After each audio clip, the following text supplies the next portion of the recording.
Não existem mais templos de pedra dedicados a Deus. Acorda, gente. Jesus disse lá em Mateus 24, do versículo 1 ao 3, que não ficaria pedra sobre pedra. Quando seria o fim daquele templo? Quando seria a queda, a destruição? Quando foi? Desce lá no versículo 34 e 35, ele diz que não passaria daquela geração. O templo seria derrubado. O templo de Jerusalém, que foi construído para se cumprir o mandamento à nação de Israel, que está lá em Salmo 122, do versículo 1 ao 4, aquele templo caiu, ruiu. Aonde é que você viu Jesus? Jesus não, que Jesus de Nazaré não veio para os gentios, ele veio para os judeus. Aonde você viu os discípulos, Pedro, Tiago, João? Aonde você viu eles construindo templos como igreja, gente? Mas também eles pregou o evangelho da circuncisão, o evangelho para os judeus.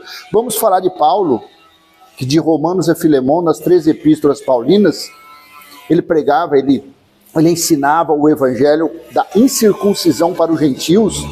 Aonde é que Paulo mandou, ordenou, deu instruções para construir templo para nós, não judeus, se reunirem? Paulo e os irmãos se reuniam como igreja nas casas. Como? Por que como? Porque igreja era o corpo de Cristo. Igreja eram os espíritos reunidos e o cabeça Cristo, não Jesus de Nazaré. Porque Jesus de Nazaré foi um véu que revestiu o Espírito de Deus. O Cristo ressuscitado era o próprio Deus, era o cabeça da igreja. Então procura aí, se você achar, Paulo falou no livro de Efésios, Colossenses, Filipenses, aqui, ele mandou construir, eles se reuniam no templo. Não! Porque templo de pedra sempre foi local de adoração para os judeus. Essas sinagogas que existem por aí, é tudo mentira.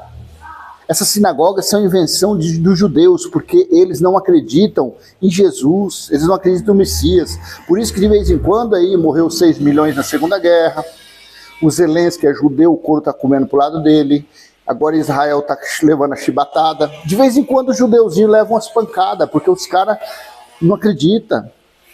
No ano 70, quando o general Tito, com o exército romano cercou Jerusalém, foram mortos cerca de 1 milhão de judeus lá em Jerusalém. Então a vingança de Deus contra os judeus começou lá no ano 70. Na verdade começou lá no deserto, né?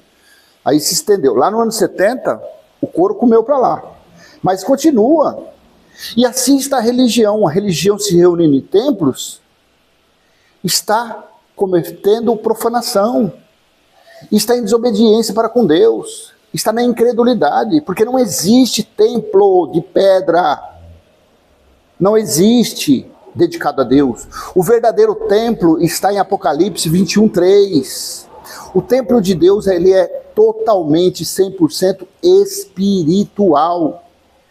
E é onde ele faz morada, porque Deus, ele é espírito, Deus não é carne, Deus não é uma imagem, Deus não é Beuzebu, Deus não é um Satanás, Deus não é um Judas, Deus não é um Papa, Deus é espírito.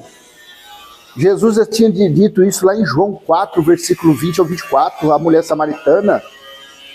Importa que os verdadeiros adoradores adoram o Pai, Espírito e verdade. O templo é espiritual há quase 2000 anos. Leia Apocalipse do versículo 1 ao 6 e você vai entender. Esse é o verdadeiro templo. Então não adianta as pessoas entrar aqui e ficar colocando, mas se não ajudar, como que eles pagarão a despesa da igreja? Não existe igreja de pedra, meu Deus do céu. Mas e como nós faremos para adorar a Deus? Deus, ele é espírito, você adora a Deus deitado, tomando banho, namorando, correndo, nadando, pulando, praticando esporte, indo trabalhar, voltando do trabalho, capinando o mato. Deus, ele é espírito, cara pálida. Você adora a Deus desse jeito, à vontade. O que você quer dele? Ele está aí na sua mente, não precisa você falar, basta pensar. E se não quiser pensar, não adianta, não precisa. Ele sabe muito bem de todas as suas necessidades. Porque o Espírito que está aí dentro de você é filho dele. Esse corpo carnal não, nesse corpo carnal apenas reveste, é apenas um véu para o Espírito. Então quando você anda na linha, quando você anda, Deus, que é Espírito, ele concede as benécias para esse corpo carnal, conduzir o Espírito para lá e para cá. Porque nós somos experimentais. A nossa natureza carnal é um experimento. É como está em Isaías 42, versículo 5. Deus deu no corpo carnal, colocou no corpo carnal o fôlego de vida, que é a alma, que é os desejos, e o Espírito. O Espírito. Então, essa é a nossa natureza carnal, é um corpo experimental. Um corpo com data definida, determinada. Uns dura meses, 1 ano, 20 anos, 50 anos, 100 anos, no máximo até 120 anos. Quando acaba essa natureza carnal, essa natureza volta ao pó, Eclesiastes 2:7, e o Espírito que pertence a Deus, volta para lá. Essa é a nossa, é a nossa, como fala? É a nossa vida. Essa é a logística da nossa vida, é nascer, viver e morrer o corpo carnal, a natureza carnal. A alma, a vida se acaba. O Espírito volta ao Pai. Então para com essa conversa. Ah, mas eu quero me reunir, eu quero louvar a Deus.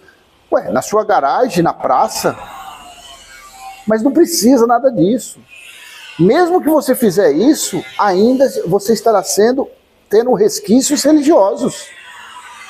Porque nós vivemos de fé em fé, nós vivemos por fé. Nós confessamos o templo de Deus em nós por fé, porque eu acredito no que está escrito. Eu respeito as fases, eu respeito os times dos escritos bíblicos. Eu não vou ficar cravado lá em Moisés, eu não vou ficar cravado na graça pregada por Paulo. Não. Nós somos seres evolutivos. Nós evoluímos. Agora o religioso não, o religioso ele regride, ele não evolui, ele regride. Tá bom? Acredite, não existe tempo terreno de Deus. Os tempos terrenos são de homens. Por isso que justamente ocorrem as fraudes, as manobras, os roubos, o estelionato. Por isso que em cada esquina tem um tempo terreno. E em cada tempo é um Deus diferente. Pode ver. Por quê? É o espírito da confusão que está nesses lugares, colocando a mentira, a fraude. Aí as pessoas vê vulto, ouvem vozes, são infelizes, são pessoas todas perturbadas, são pessoas que vê demônio em tudo, ouve vozes, porque ficam lá, em nome de Jesus, em nome de Jesus. Jesus falou para pedir, falou aos discípulos, não falou para ninguém, falou aos discípulos, para eles pedirem em nome dele. Só que também ele falou, naquele dia vocês pedirão em meu nome e eu não vou fazer nada, porque quem vai fazer para vocês diretamente é o Pai. Aquele dia foi o juízo do ano 70. Tá bom? Até mais. Não esquece, coraçãozinho, compartilha, comenta e se inscreve aqui.